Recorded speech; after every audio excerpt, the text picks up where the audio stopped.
Hi and welcome to this video. This will be a walkthrough to install Windows 11 on unsupported hardware. Keeping in mind that this will be a clean install, so it will delete everything that's on your hard drive. So I'm Adam and this is Adam on Tech.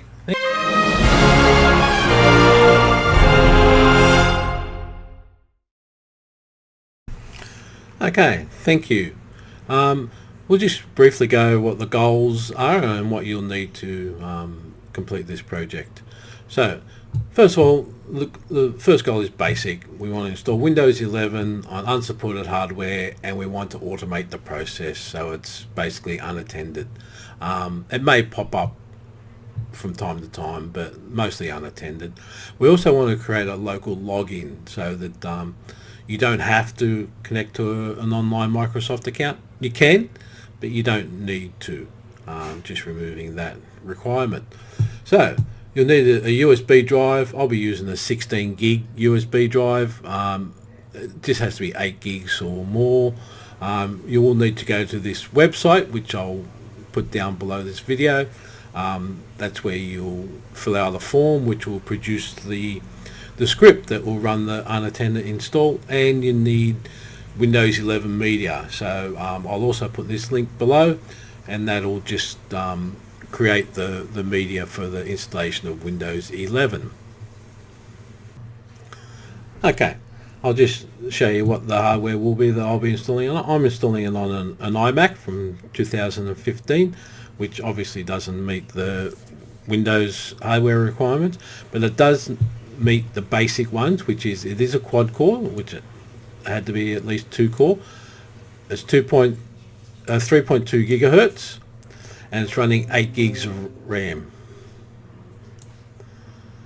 So any less than 8 and the system will struggle badly. This has got a 1 terabyte spinning drive, which does slow it down quite a bit. If you're installing it on a Mac, then it needs to be Mac with an Intel processor. You can't install it on Mac Silicon.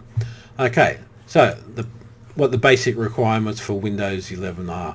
So a 1 gigahertz processor, which it meets easily, and 2 or more cores, also meets easily, and 4 gigs of RAM. Storage 64 gigs. You won't need a secure boot and you won't need the TPM. Okay, so once you pass that, then you can just go to this one, which I'll also put the link in down the bottom, and then you just want to download the Create Windows 11 installation media. So you just want to download that, save it to your downloads, and then that will, once that's complete, we'll go through it. So the next one you need to go to is this script. Now I have pre-filled some of this, so I'll just walk through. Basically most of it is self-explanatory based on what you prefer. So language, English Australian for me, home locale for me is Australia. Obviously it's 64-bit. Yes, you do want to bypass the Windows 11 requirements, but don't tick this one unless you're never going to use it on the internet. So it's fine to leave this one unticked. Hide PowerShell, that is my preference, is because I want it to be unattended, so I don't want it popping up the PowerShell window during installation. I've just given this a name, call it whatever you want, or you can write a script if you're doing more than one computer from the one thing. You don't want compact OS unless you have a very small hard drive, because that just compacts the OS and just slows down the whole system. I've set my time zone to Brisbane. It's up to you whether you do that or not. Now on the Mac, the partition layout is GPT. Most computers are now. MBR is older. Not many computers will run that now. Yeah, install. Just leave the default for the install the recovery partition. Install it on the first drive it comes to. Normally this is okay. It can be an issue. It depends on how your computer presents the disk. Just a generic key. So the program will be installed with a generic key, but it won't be activated. You'd have to go and get yourself a key if you want to activate it. You can do that later. All the rest is pretty straightforward. You just leave them pretty much to the default. I put in the local accounts. So I just put in me. I didn't put in any password, so it doesn't require a password to boot. Not very secure, but it's only for demonstration purposes anyway. It'll log on to the admin account first up. I've set passwords to not expire. You can set it to expire by Windows default, or you can set your own. I see no point in having a password expire when I haven't got a password. Yeah, you can change the default failed logins. Again, for me, that's not an issue. You can go with the default. You can disable it altogether, or for the File Explorer, I want it to show all files, all the hidden files. I want to know exactly what files are on there, and I want to show file extensions, and I want to use the classic context menu, more like Windows 10 rather than the new one in Windows 11. All these are all personal choices, most of these. How you want the search box to be displayed on the taskbar, the default icons. Yeah, disable the widgets, all them widgets that come with Windows 11 now. Hide the task button view on the taskbar. Yeah, do not show Bing search results in the start menu. That's a definite one that I don't want. Now this is Windows 10, so you can ignore that unless you're doing this for a Windows 10. I want to unpin all the default pins from the Windows start menu. Definitely don't want to disable Defender. All these can be left as. I do want the long pass so that I can install things that are quite deep within the file structure. Allow execution of PowerShell scripts. Yeah, that can be risky, but prevent Windows Update from rebooting your computer. Yeah, because it does it at inconvenient times. Disable app suggestions. Yes.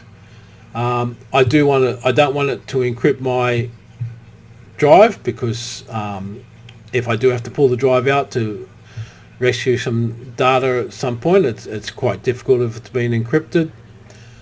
It can make Edge uninstallable. I don't know how effective that is. I personally don't have that. Yeah, delete the empty windows.old file. Okay, so here you have to choose whether you want the Windows default. I usually go for best for performance to speed up the screen. The default icons that you want on your desktop. I'm not sure why you want a desktop icon on your desktop, but yeah, they're the ones that I pick. It's down to everyone else what they want to pick. I'm not using VirtualBox or VMware, so I don't have to worry about that. Configure your Wi-Fi, so your Wi-Fi name and the password. Obviously that's not my accurate password. I don't want to send diagnosis to Windows. This one here, another personal one. A lot of people don't even have a num lock on their keyboard these days, but you probably don't want to start it every time with caps lock on or scroll lock on, so have both of them off. I don't use sticky keys. I just let it go with the default on that one. Default color, default wallpaper. You can put in the script, and you can pull down one from the net if you want to do it that way. I'm not too concerned about doing that.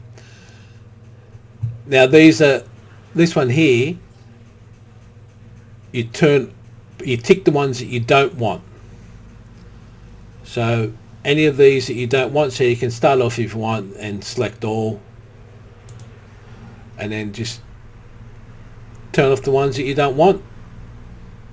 So I do want PowerShell, I do want terminal, I don't want the phone link, I do want calculator and clock, paint, photos, I don't want solitaire, I don't want sticky notes, I don't want the math input things. So all the ones that are ticked will be uninstalled and won't be installed with your Windows. Then there's some scripts you can run. I don't worry too much about all that. That's a bit more finicky. And most of these you can pretty much just ignore. Now, this one here, you want this one, you don't want that one. So once you're down to there, just hit download XML. Okay, now that we've downloaded that XML file, what we need to do now is run the media creator to create the Windows 11 install. So we just click on that. We'll come up with this usual thing for Windows. Just say yes.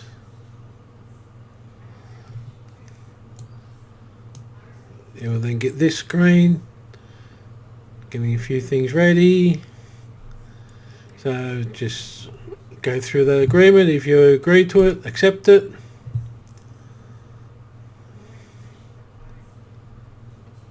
We'll do a few more things. Yeah, we'll go with that. To the flash drive, yes. That's the one. E, just always make sure that's correct. Next. And then that will go. I'll pause the video here and I'll come back when it's done. Okay, as you can see, the installer has finished, and I've just opened up the USB drive to show what's in there. We don't have to touch anything in here. We can close this installer now. It just does its basic cleanup. Now you have to take that auto unattend XML file that we created earlier and just drop it into the root directory of the USB. And that's it. Now the USB is ready. Just close it down. Remove the USB drive and continue. The installation is still progressing. I haven't had to input anything else now. This will just continue. As you can see, it can be a slow process. Okay, so the install has completed. As you can see, we now have Windows 11 running on this Mac. It's all up and running.